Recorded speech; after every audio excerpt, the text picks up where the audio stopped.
You have always felt that the person you are is too small for what you secretly are, not because you are special in the ordinary sense, not because the ego wants to become larger, more important, more powerful, more admired, but because there is something about being human that never fully fits inside the name, the face, the history, the personality, the story. You are one body, one life, one nervous system, one voice, one set of memories. You wake up each morning inside a world that calls you by a name, expects you to play a role, and treats you as if you are only the person you appear to be. And yet, somewhere beneath that appearance, you may feel a pressure you cannot explain, a sense that there is more moving through you than your identity can hold, more depth than your personality can express, more meaning than your mind can organize, more life than your life can contain.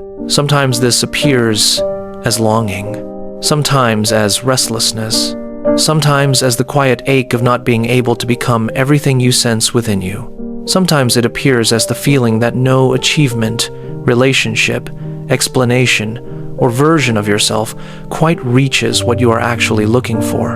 And sometimes it appears as overwhelm. Not only the ordinary overwhelm of having too much to do, but a deeper kind of overwhelm. The overwhelm of being conscious at all. The overwhelm of having a mind that can imagine endless futures, remember endless fragments of the past, sense the pain of the world, question the nature of existence, and still somehow be expected to function as one simple person with one simple life.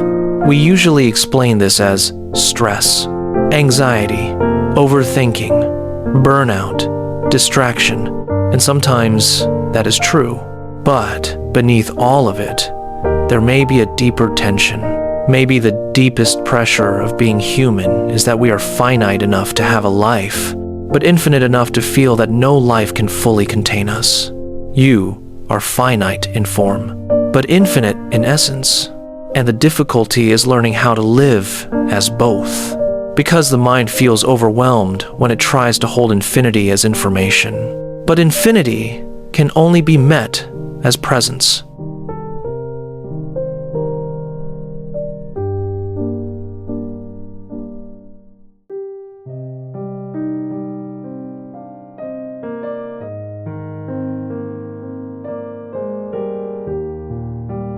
You are not a mind floating inside a private body, separate from the cosmos.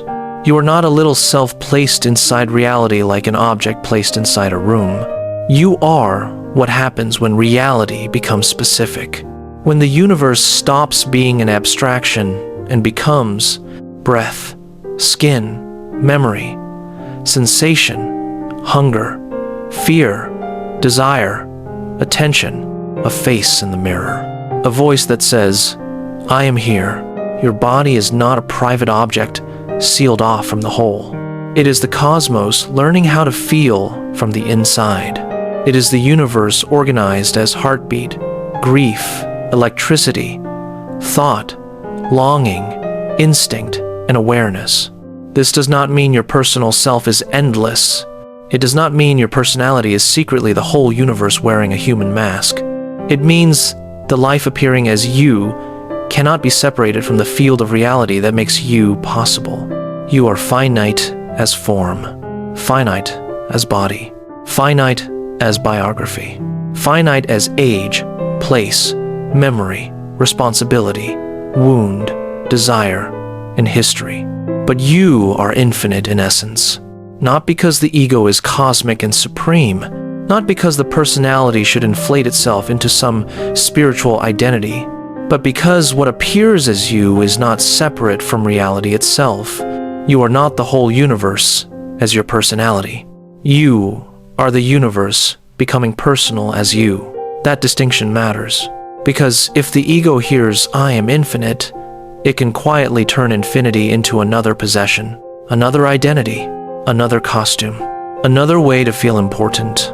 But the deeper truth is more subtle and much more beautiful. The self is not the source of this depth. The self is the shape through which depth becomes intimate. It is the point where the immeasurable becomes local, where the cosmic becomes emotional, where the infinite becomes a heartbeat, a thought, a grief, a choice, a longing, a human life. And this is where the ego has its place. The ego is not the enemy. The ego is the organizing system of the finite self. It is made of thought patterns, emotional loops, memory, behavior, identity, and story. Its purpose is to make the vastness of experience personal enough to navigate. It says, "This is my body. This is my past. This is my future. This is my pain. This is my desire. This is my path." Without this structure, ordinary life could not function. There would be no continuity, no direction, no human intimacy, no ability to care for this one life in a practical way. The ego gives infinity a center of reference. It makes existence livable. But suffering begins when the center of reference mistakes itself for the whole truth. The ego is the lens.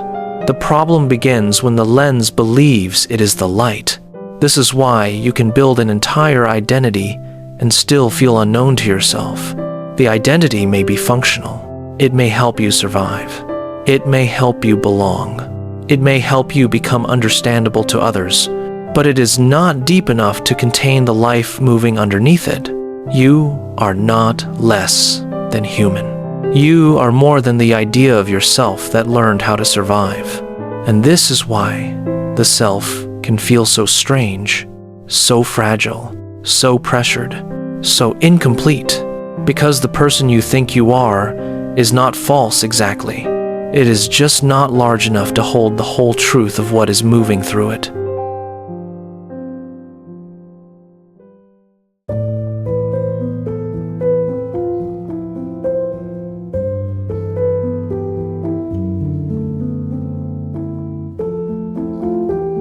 Overwhelm is not always a sign that you are weak. Sometimes overwhelm is what happens when the finite self tries to process infinity in the wrong form. The mind tries to turn everything into thought. It tries to understand the whole pattern, predict the future, resolve every emotion, control every outcome, define the self completely, find the perfect explanation, make life finally feel finished. But infinity cannot be finished by the mind. Reality is too layered, too alive, too interconnected to be held as a completed mental object. So the mind becomes crowded with possible futures, crowded with unfinished memories, crowded with emotional residues, crowded with questions that do not end, crowded with versions of yourself you could become, crowded with the pressure to understand your life while you are still living it. This is why you can feel exhausted even when nothing dramatic is happening. You may simply be sitting quietly, and suddenly the mind opens too many doors at once. The past begins speaking, the future begins demanding, the body begins remembering, the world begins entering, and the self, trying to remain in control, tightens around all of it. But the problem is not vastness itself. The problem is vastness without a center. Overwhelm is often discoherence, not infinity itself, but infinity received through a scattered self. Scattered attention makes infinity feel like chaos. Coherent attention lets infinity become depth. This is why modern life intensifies the problem. The digital world gives us endless fragments of the infinite, endless opinions, endless crises, endless images, endless comparisons, endless identities, endless windows into lives, fears, desires, conflicts, and possibilities that are not ours to carry. But the deeper issue is older than technology. The mind has always tried to turn infinity into something it can own, something it can map, something it can secure, something it can say it finally understands. And this is where suffering begins. Because the finite self becomes exhausted when it tries to do the work of the infinite. It tries to hold the whole sky inside its hands. It tries to reduce mystery into certainty. It tries to make reality small enough to feel safe. But the truth of you cannot be made that small. And the more the self contracts around control, the more infinity appears as threat. Not because infinity is against you, but because the structure trying to contain it is too narrow. The mind feels overwhelmed because it is trying to hold infinity as information. But the infinite can only be met as presence.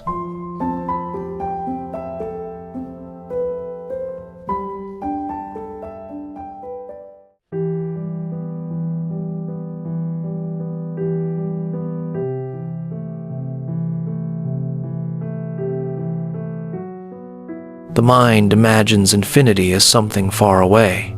Endless space, endless time, galaxies beyond galaxies, numbers without limit, a universe so vast it becomes impossible to picture. And yes, infinity can appear that way. But the infinite is not only elsewhere, it is not only above you, beyond you, after death, before birth, or outside the ordinary world. The infinite is hidden inside the finite moment. This breath, this sensation, this sound, this room, this awareness, this simple fact of being here. The present moment looks small only because the mind sees its surface. It sees the cup on the table, the light on the wall, the feeling in the chest, the thought passing through. But nothing in this moment is actually separate. Your breath contains the atmosphere. Your body contains the earth. Your nervous system contains the intelligence of evolution. Your emotions contain memory, relationship, meaning, and the invisible history of what you have loved and feared. Even this 1 second of awareness is not isolated from the whole. For this exact moment to exist, the entire history of reality had to unfold as it did. The birth of stars, the formation of worlds, the emergence of life, the inheritance of bodies, the movement of every choice, meeting, loss, accident, longing, an event that brought you here. This moment is not a random fragment cut off from the whole. It is the whole arriving as this. The present moment is not a tiny piece of infinity. It is infinity appearing in a form the body can survive. This is why presence can feel peaceful, but also terrifying, because when the mind becomes quiet enough, the ordinary moment stops being ordinary. The breath is no longer just breath. The body is no longer just body. Awareness is no longer just something you have. Everything becomes too intimate to remain meaningless. You begin to sense that the finite is not the opposite of the infinite. The finite is how the infinite becomes touchable. It becomes this hand, this face, this grief, this love, this moment of seeing. You are not trapped in one moment. You are meeting the whole through one moment, and this is what the ego fears. Not emptiness, fullness, not meaninglessness, too much meaning, not nothingness, a depth it cannot possess. The self is frightened by silence because silence removes the distractions that made reality seem small. And when reality is no longer reduced to thought, you may begin to feel what was always here, the 0 point of experience. Not a mystical place somewhere else, but the silent center beneath the mind's divisions, before past and future, before self and world, before problem and solution, before the mind turns the living whole into fragments it can manage. At that center, infinity is not an idea. It is the depth of presence itself.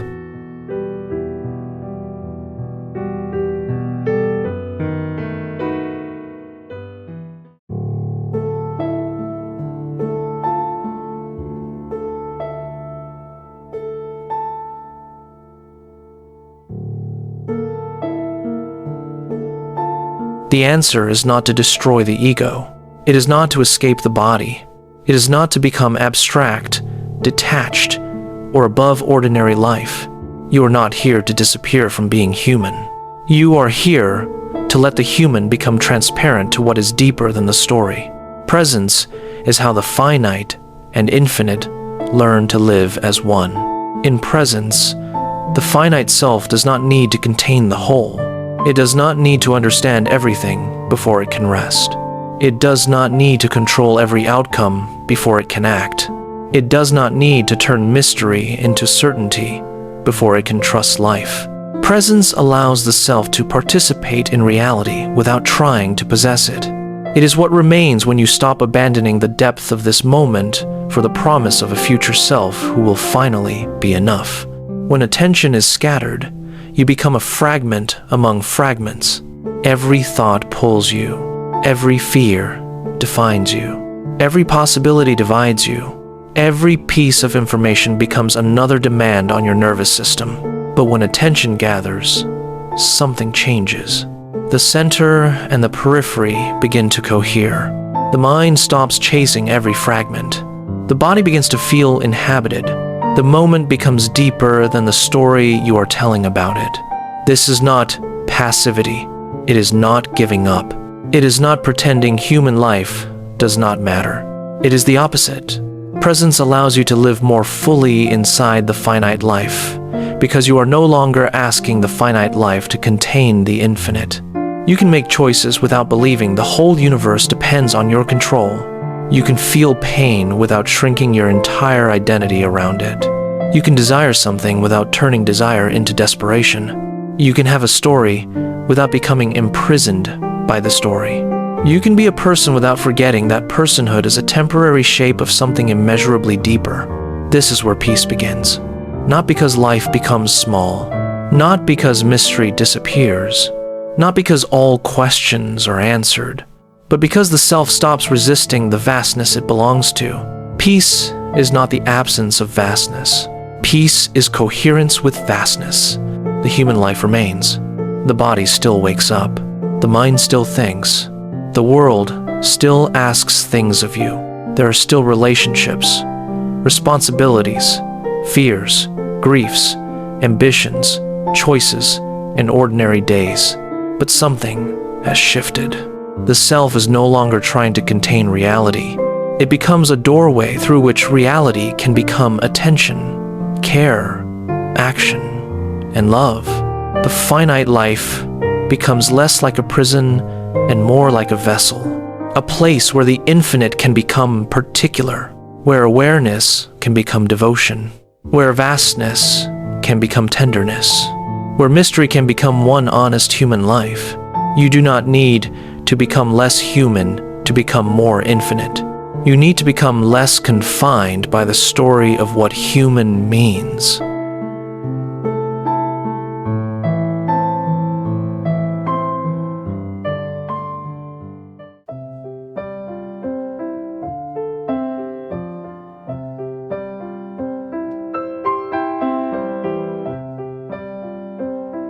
Maybe the feeling that you are too much for your own life is not something to reject. Maybe it is not only confusion. Maybe it is not only anxiety. Maybe some part of you has always known that the person you are is not the whole of what you are. The self is real, but it is not final. The body is finite, but it is not separate. The ego is useful, but it is not the source.